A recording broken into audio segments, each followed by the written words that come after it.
go with the flow, then don't be scared of everything. That's fine. Funny enough. No reason either. All of the popular rides, and they wanted me to sit on the front. That's what I was about to say. I'm so scared. At the first ride, yeah, so like small girls. No inherent Canadian IP, all that kind of stuff.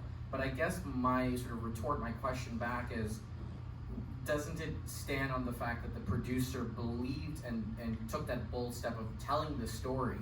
I'm serious, it's as funny as it is. As funny as it is, right? So there are things you cannot say, then that's the biggest compromise you're gonna do. Everything else is part of the job. I took 20 pages of my script out, it was 74 pages. 20 pages out a week before the shoot on my first feature because we didn't have budget.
elements at play, whereas like a drama, even when it's there, even then it's not really gonna be dissolved.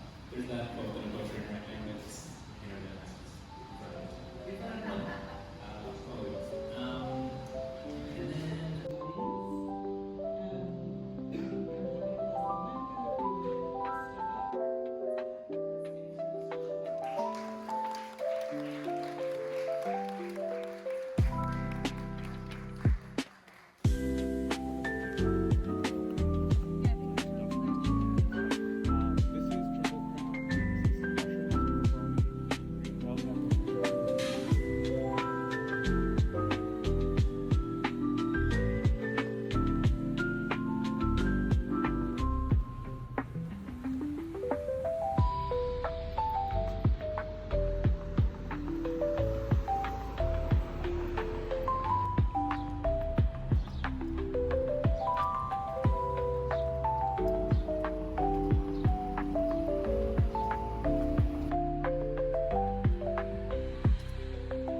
I just finished this amazing book. 4 stars.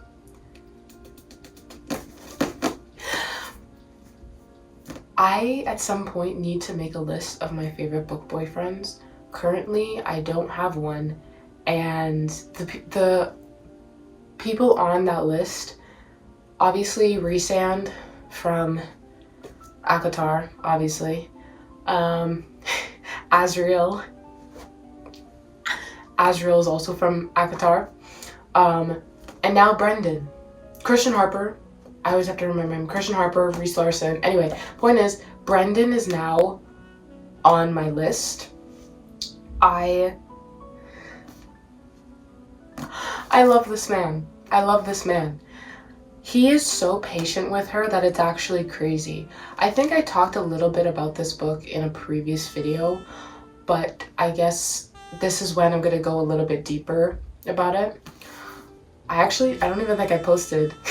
I don't even think I posted the commentary on what I thought about. I technically read the second book first, which is called Hook, Line, and Sinker. That one, I believe I also gave 4 stars. I really did enjoy that one, but I think I enjoyed this one a lot more. She is very girly girl, high maintenance. She loves the glamorous things, all of it.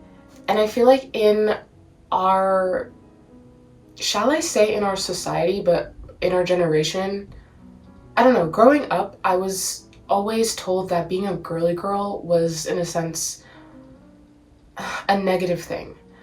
I wore sparkles, I wore sequins, and I was always called a girly girl, and it always felt like a negative thing to be.